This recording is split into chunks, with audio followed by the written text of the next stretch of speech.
Is this Randi Marshall? You're here on the Sports Report with Tom and Rob, New York's #1 sports podcast. How you doing, Randi? Nice to speak with you. Great, thank you. Good to speak with you here a few minutes. We were talking alongside my co-host, Rob Hines and Brandon Gaines here. We were talking a lot about what's going on here with the Belmont Arena. You have been giving your hard-hitting, thoughts on it and different facts and information that both sides have been, relying on here for the past several months, and just wanted to get your thoughts on where we are in the project, and for our listeners who may be familiar but not quite familiar, where are we at right now with this project?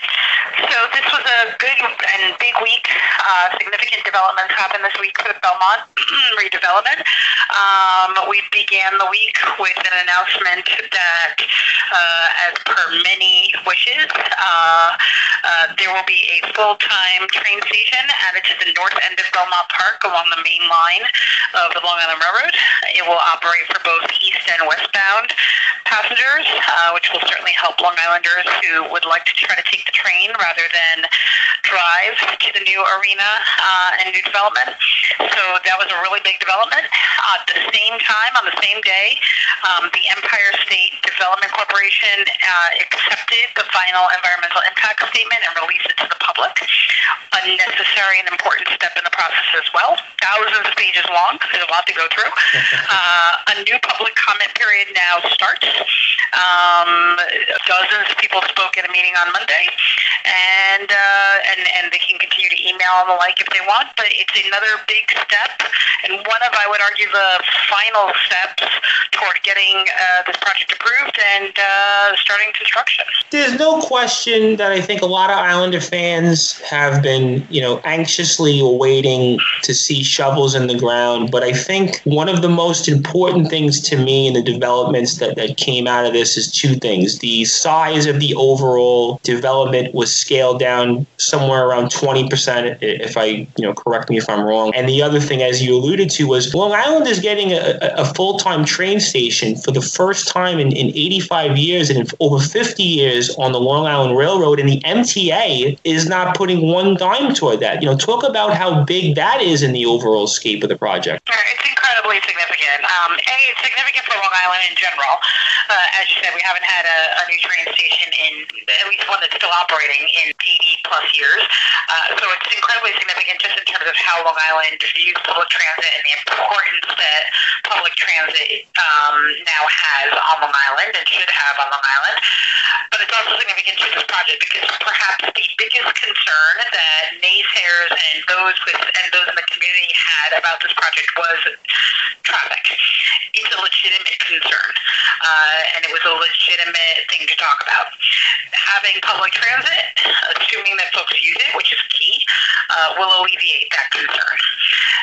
As you pointed out, the developer and state officials have done a variety of other things to respond to the community's concerns. The retail has been scaled down. The hotel height had already been scaled down. Additional shrubbery and hedges are being added around the parking lot and at the Floral Park Elementary School that's nearby to try to protect that area. They've really done a fairly good job of responding to the community's concerns, which hopefully brings some folks on board and, at the very least, allows Empire State Development to cross the T's and dot the I's in terms of being able to say, we have done everything we can to be responsive, and we have gone through this process appropriately and legally and done everything we needed to do to create the best development we can create.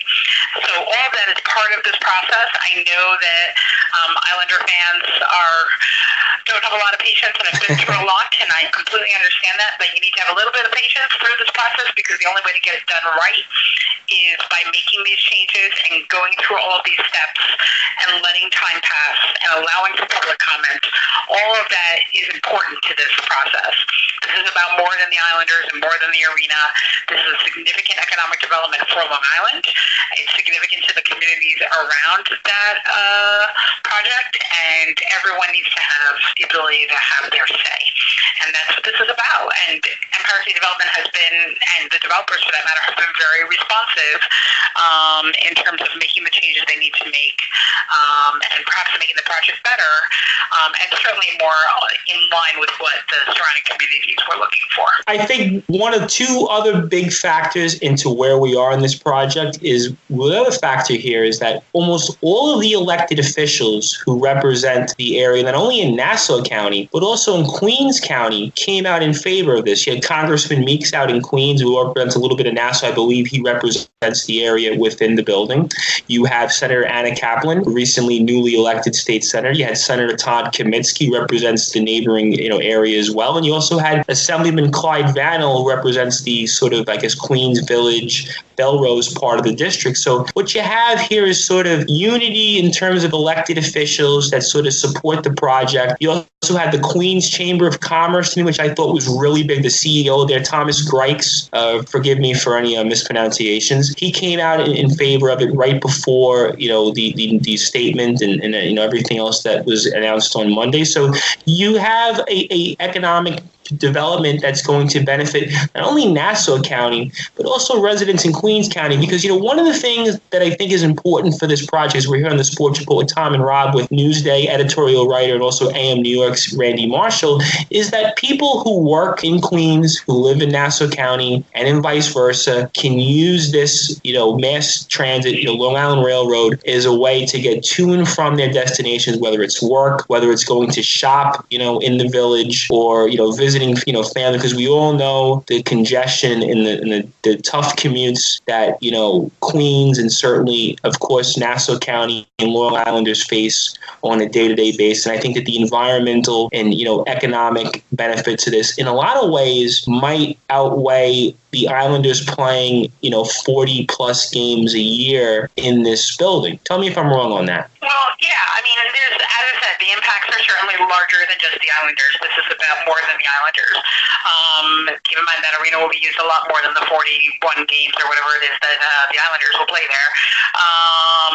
But the Islanders piece of this is still significant. A, bringing them back to Long Island, but B, making sure that fans have an alternative way to get to the game, and that they're not all converging on Belmont Park at once or leaving Belmont Park at once by individual cars is really important. So it's a mix of factors, but yes, and the support of the local electeds is absolutely critical.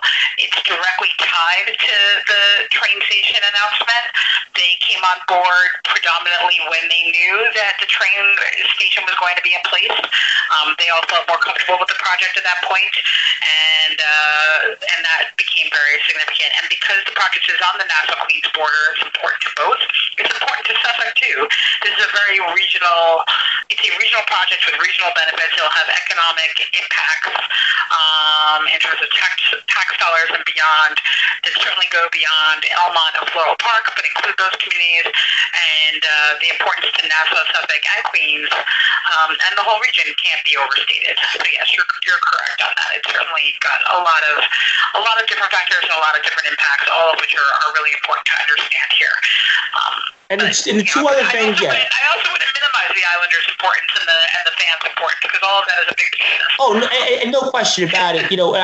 Obviously, we're an Islanders themed show, but and I'm an Islanders season ticket holder myself. So certainly, the value of going to Belmont, I'm certainly looking forward to that prospect. But I also want to present it for other people out there that might not know enough of the details and find that they can learn something of it. And, having you on the line certainly is a tremendous asset. And thank you for all the work that you've done to present, the facts and information out there. And the other factor that I thought was really big, they're sort of tied together, is two things. I think that you have 10,000 construction jobs being created, 3,200 of them are permanent jobs, and you have employee earnings of $133 million, and there's 6,900 direct construction jobs, and an average salary is $78,000 and 3,100 spillover jobs. But also, there's $272 million here going to Elmont, $103 million are going to Nassau County. You have $154 million going to some of the Elmont school districts. And, for the fire, they're getting $15 million to the Elmont Fire District. And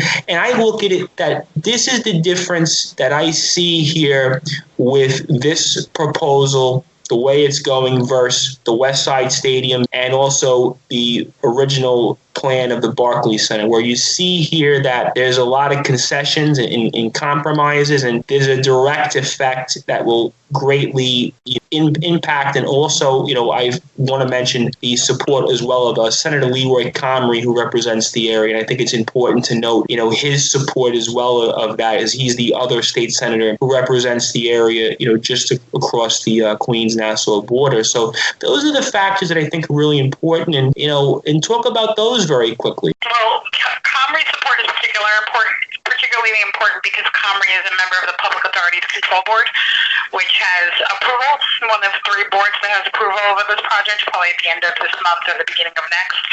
So Comrie's support is key.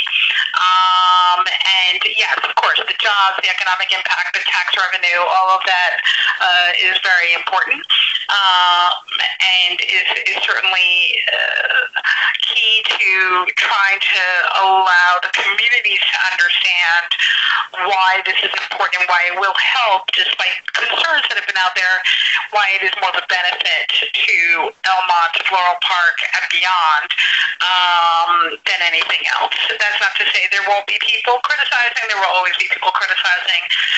There will, unfortunately, always be people who say no, even when concessions are made and things are changed. The project looks good. But in this case, I really do think that this project is turning into something that will be a benefit and a boon, both locally and beyond. But yeah, Comrie's support is particularly important, actually, in terms of his role, even on a state level, in the coming weeks. So that'll be important. No question about it. As we're here with Newsday and AM New York editorial writer here, Randi Marshall, on the Sports Report with Tom and Rob, and we certainly thank her for the time here. And I wanted to bring in Brandon Gaines here. I know he had a question for you about the situation where we are going with the arena. So, Brandon, what would you like to say to Ms. Marshall? Well, first of all, hello, Randi Marshall.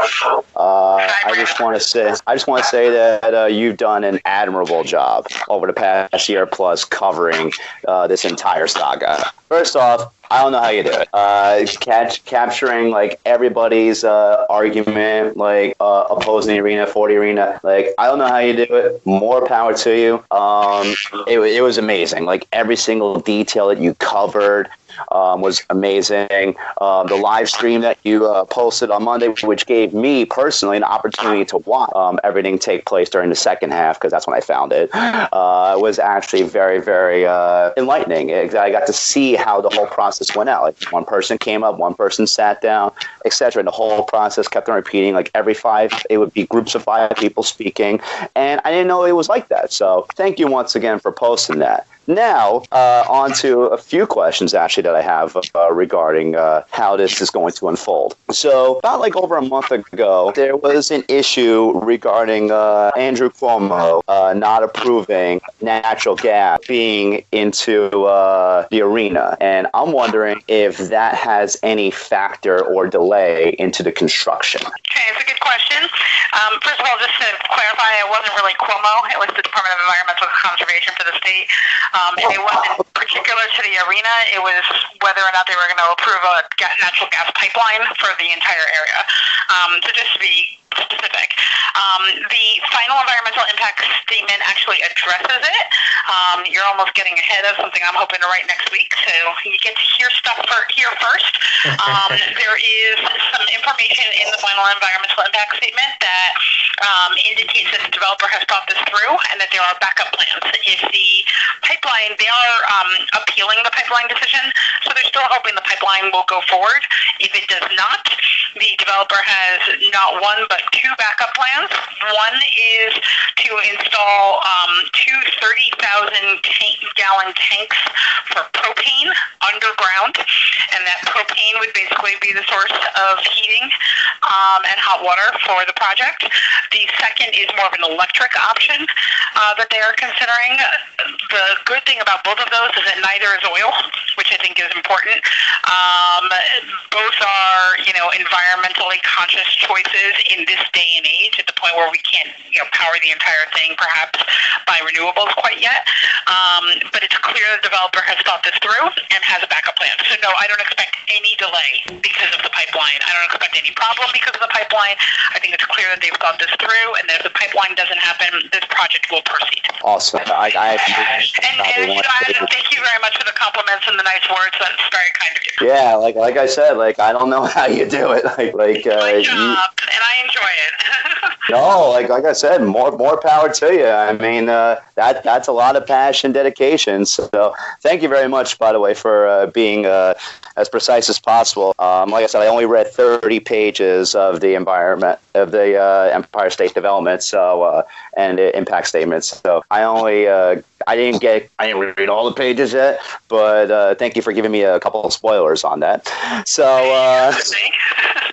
So now here comes question number 2, and I probably have one more after this. Now, obviously, there's opposition to this project, no doubt. Now, people are going to present some weak arguments saying that, how this mega mall, which isn't a mega mall, is going to impact traffic, even though it's only 350K square feet. It's like 1/5 plus the amount of the Green Acres Mall. I mean, come on now. But anyway, you're going to have opposition, obviously, at the end. Do we expect to see perhaps an Article 78 or a TRO in the near future, or is the state development way too precise for the project to grow? No matter how precise Empire State Development is, nothing is stopping somebody from filing a lawsuit. So is a lawsuit possible? Absolutely. Is it likely to have some kind of a long-term impact? I don't think so. I think Empire State Development has done its job here, and I don't think that Article 78 would be successful, but could it be filed? Sure.